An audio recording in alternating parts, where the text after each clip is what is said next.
IVM.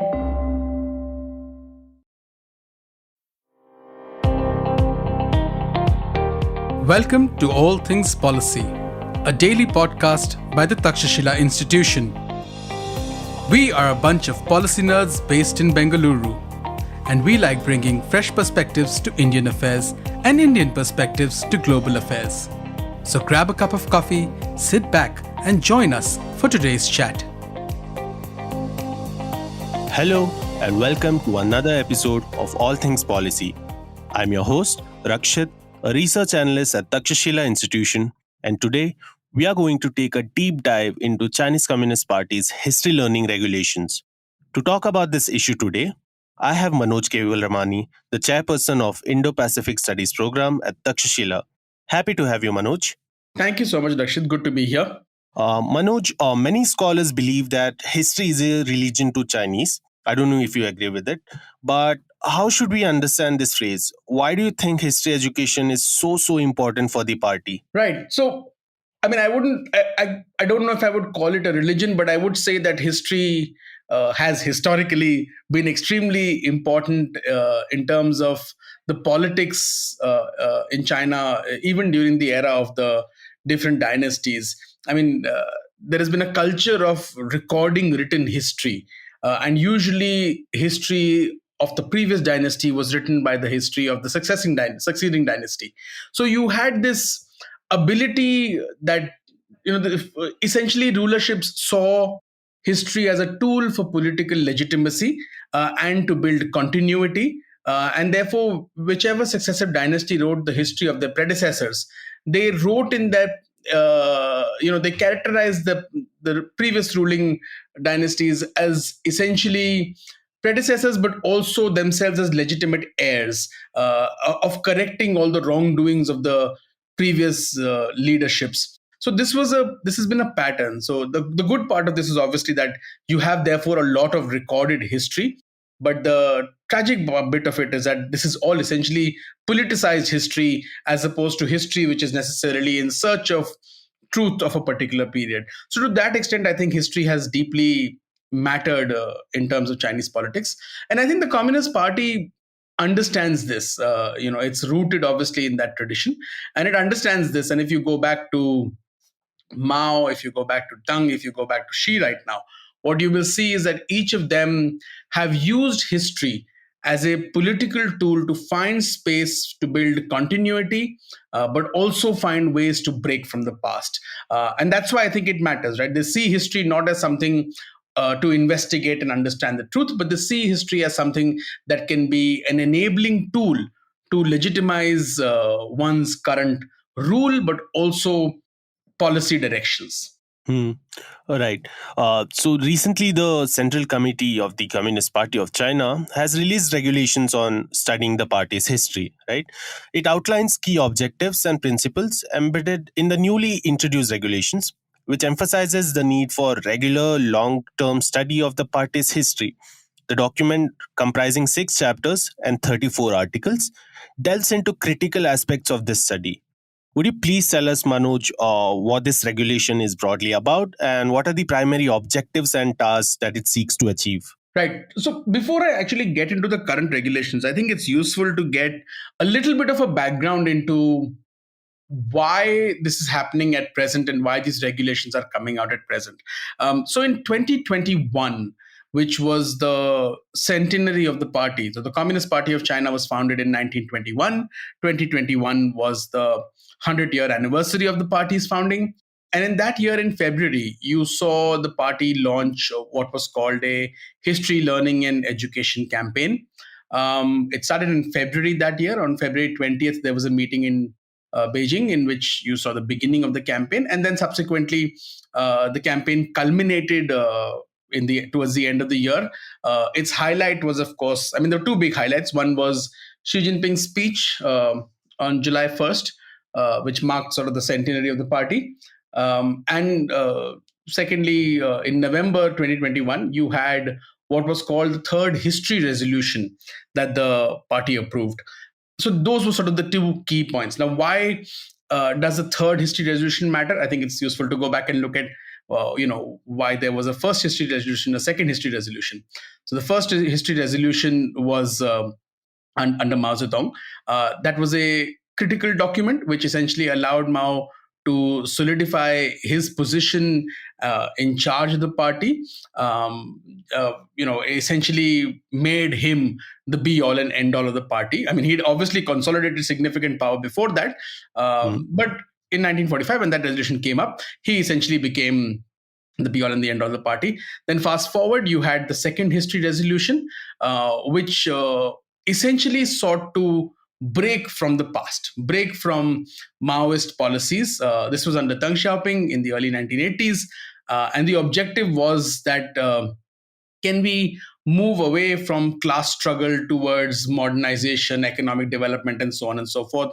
And can we also recognize that there are some historical errors that have been made and acknowledge those and then at least outline those, because the party's stability is important, right? So that identified some of Mao's policies, particularly his sense of dictatorship that had been cultivated and his complete command of the party, as problematic. And that paved the way for an era of collective leadership and so on and so forth. Under Xi Jinping, you had the third history resolution in November 2021, which is what I said. Now, this was an interesting resolution because I think Xi Jinping, what he tried to do in this was he tried to synthesize and sort of harmonize both those, right? There was a continuity with the past versions of history, but the key part of the resolution was to essentially make the point that Xi Jinping is the legitimate sort of heir of this historical ride of the party, and he is special. And his rule, therefore, must persist.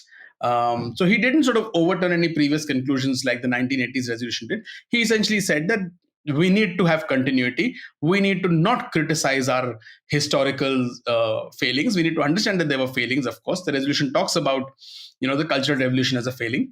But it doesn't really dwell on it. But it says that we need to understand that the path that we've taken was a necessary path to come to where we are. In that, of course, we made some mistakes. But right now, where we are is because of that path. And therefore, we must appreciate it.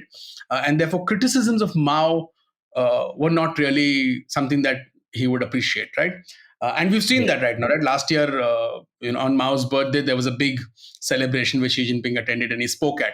So there's been a rehabilitation of Mao in some sense. So this is the sort of pathway through which this history learning business has been consolidated. And the objective of it is to essentially legitimize Xi Jinping's control over the party and to legitimize and bind everybody together behind what Xi Jinping's vision is for not just the party's growth, but also for the Chinese economy and society going forward, right? So it's basically, in November 2021, when the third history resolution was passed, there was also an explanatory note which Xi Jinping issued, in which he said, quite categorically, he was saying that these history resolutions are essentially instruments to build consensus for future policy direction.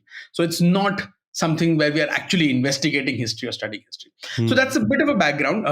And to just quickly answer the question that you asked about what is this resolution? So like I said, there was a history learning campaign, which basically meant that you needed to make sure that everybody across the party and the society is on the same page and there are no difficult questions being asked about historical choices that the party has made and the implications of those historical choices on present day policy, and therefore questioning Xi Jinping's authority. So therefore you want to build harmony. So this regulation that has been issued now becomes a mandate for everybody and gives a guideline for everybody, not just people in the party, but also state officials. But beyond that, also broader society, schools, universities, everybody, where history learning must become compulsory. And what kind of history, therefore, must be taught is what this document talks about. And we can delve deeply into that going forward. But that's the agenda, right? The objective is that. Right. And has the regulation specifically mentioned who is responsible for carrying out the work for the party history and education? There's a call, because I'm asking because there's a call to use new era civilization practice centers for this purpose. What exactly do they mean by it? Right. So yes, the resolution does. So regulation does talk about who is supposed to carry out the key work and all of that. So there is a central leading group for propaganda, ideological, and cultural work. That is going to be primarily responsible for the overall implementation of this regulation. Of course, the Central Propaganda Department, the Organization Department, the Central Party History and Literature Research Institute, again, something that was founded under Xi Jinping. Those are going to be key actors. Other departments across, because you're going to be doing this as a whole of society activity. So lots of other departments, provincial governments, local governments, everybody will essentially, universities, schools, like I said, everybody will essentially be responsible for implementing them. But the key agency that is in charge of everything, that will be doing overall coordination, supervision, is a leading group for propaganda, ideological, and cultural work. The regulation also quite clearly outlines what is the primary task. What are the primary tasks? There are 4 tasks that they talk about. And these are really interesting because they underscore the earlier point that I was trying to make about why this is a political objective. And I think this is not unique to China, right? It's not unique to the Communist Party. History is often a battleground in present day politics. You can see that in India, you can see that in the United States, you can see that in Europe, where there is essentially some sort of a cultural conflict going on around what past has, or what the past has meant, and how the past impacts the future. You can see the Black Lives Matter movement in that context. You can see the taking down of statues in Europe in that context. You can see what's happening in India in that context, where history is deeply political. And in China, what essentially the Communist Party is saying is that we must have not just the dominant narrative on history, but the only narrative on history. So therefore, the regulation talks about 4 primary objectives. The first is to study history so that you enhance your understanding and of reasoning, which basically means that you need to understand why the Communist Party of China has succeeded in doing what it's doing, why Marxism works, why socialism with Chinese characteristics is good and works for China. And through history, learning of history, essentially build your confidence in the party's leadership and its theories. So clearly, there's a political objective to it. It's not about finding out actual reasons of how society has functioned. The second objective is study history to enhance trust. This is again quite straightforward, that you need to enhance your faith and trust and belief in Marxism, communism, socialism with Chinese characteristics, and have confidence in the Chinese system, and become, as the regulation says, firm believers and faithful practitioners of the ideals of communism and socialism with Chinese characteristics. The third is to appreciate morality or venerate virtue, which basically means that you must be able to cultivate, party members must be able to cultivate certain kinds of moral qualities, which are primary quality is loyalty to the party. And in Xi Jinping's era, loyalty to the party first means loyalty to Xi Jinping. And of course, the morality of being strict with oneself in terms of discipline, in terms of corruption, making sure that there is a gain to the people, because at the end of the day, unless there is performance legitimacy, it hurts the party. So, and the fourth final objective is study history to implement practical actions, which basically means that can history be your guide to try and figure out how do you implement certain kinds of tasks today? So what has worked in the past, can you learn from that? But beyond that also, to understand that what the party has done in the past was not bad, right? So you appreciate party spirit, you improve your assessment of the situation and understanding of situations based on politics of the day, and therefore appreciate where you have come from rather than being critical of the past. So it's a deeply conformist agenda, which will be implemented top down, like I said, with the leading group being responsible. Stay tuned to All Things Policy. We'll be right back after a short commercial break.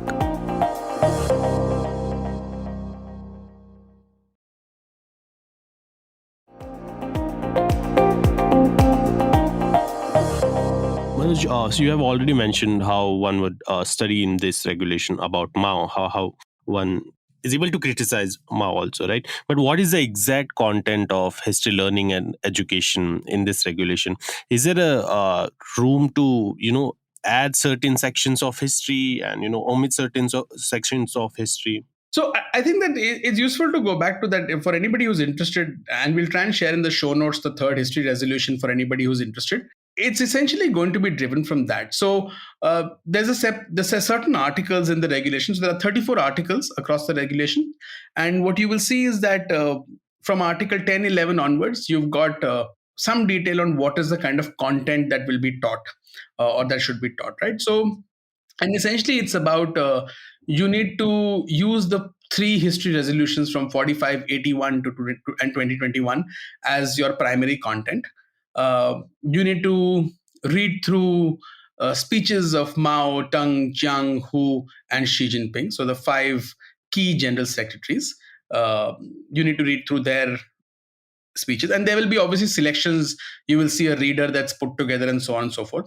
That's what usually happens. So you'll see carefully curated curriculum being designed. You'll need to understand, therefore, based on that, why what the party did was good. And therefore, the objective is to build alignment with the ideas of the Central Committee at present and Xi Jinping. So that's essentially going to be the content, right? Where you're going to use the three history resolutions primarily, and the rest of speeches, select speeches and select words. You're also going to do this education through different sort of tools, right? You're going to be using, there'll be mandatory courses at different levels, like I said, at party schools, at universities, at primary schools, middle schools, so on and so forth. Grassroots party organizations will be asked, or the regulation actually asks them to incorporate history learning as part of their annual performance evaluation and annual work plans. So it becomes a mandatory task for every cadre to engage in this exercise, and it'll be part of their evaluation as to how they do on this. And how they do on this is basically about how much loyalty they demonstrate.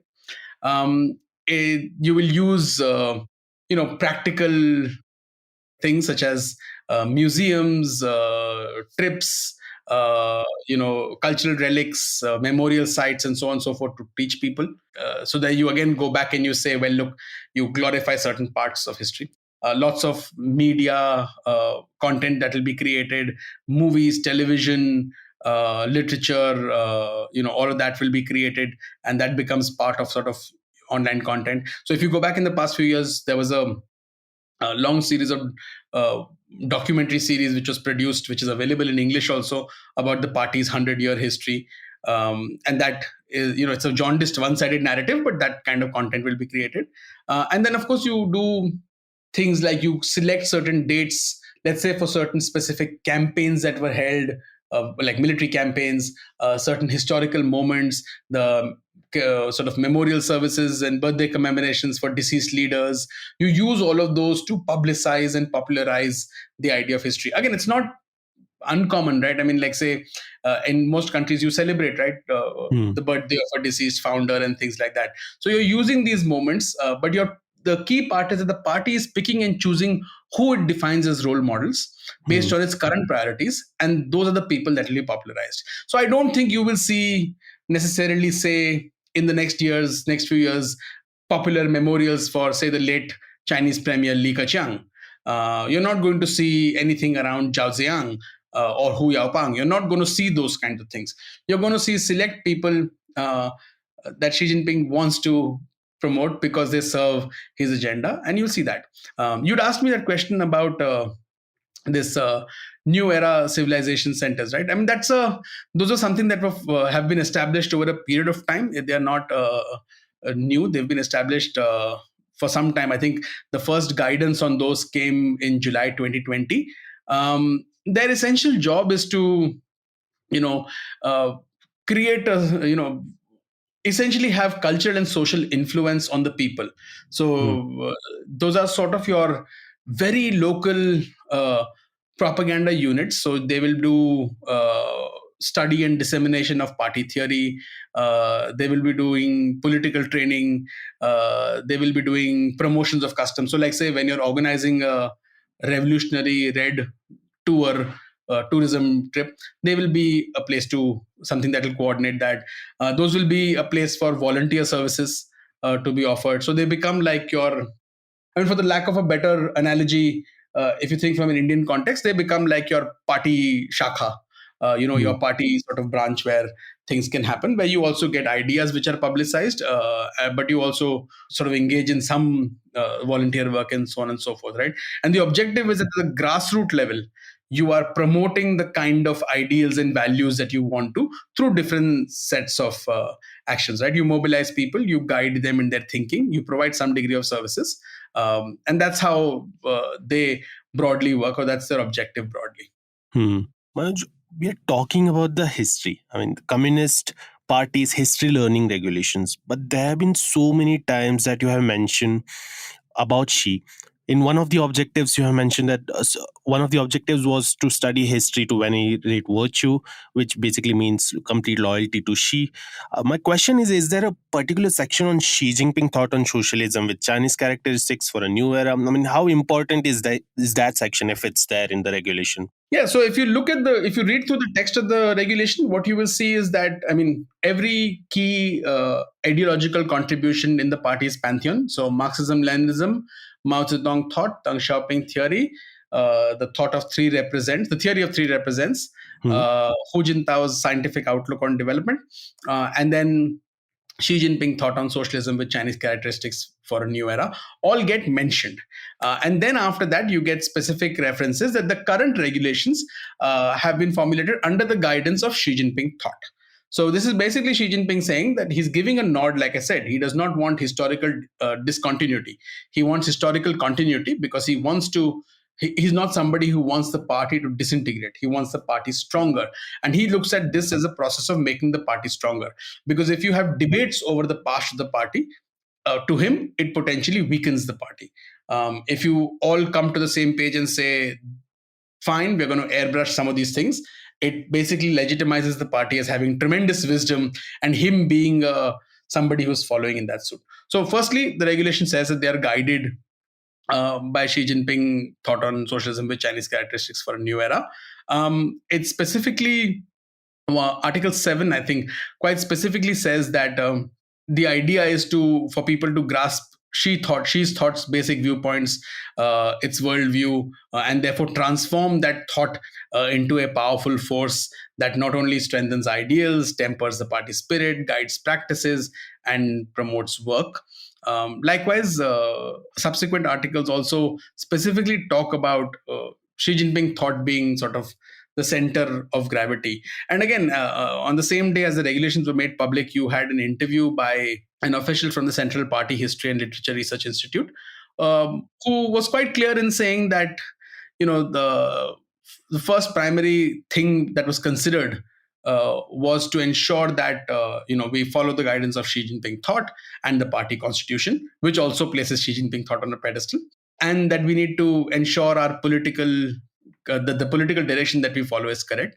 And again, he made 4 points of what was considered while putting these regulations together. And I will not blame you with, I'll not bore you with these 4 points, but I will tell you that the first of those was essentially about implementing the spirit of Xi Jinping's speeches and instructions on learning and education of party history. So this is essentially agenda driven, based on with the effort to try and cement Xi Jinping's position.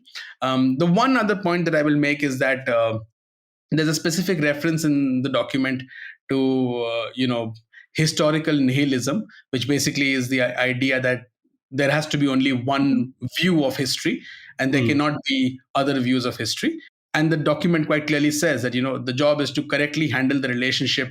The purpose of the regulation is to correctly handle the relationship between history and reality, politics and academia, research and propaganda, and take a clear stand against, quote, erroneous thoughts and views such as historical nihilism, fight against words and deeds that tarnish the image of the party and the country, slander party and state leaders, smear heroes and role models, and distort the history of the party, which basically means that there is no space for an alternative view on anything that has happened in the past.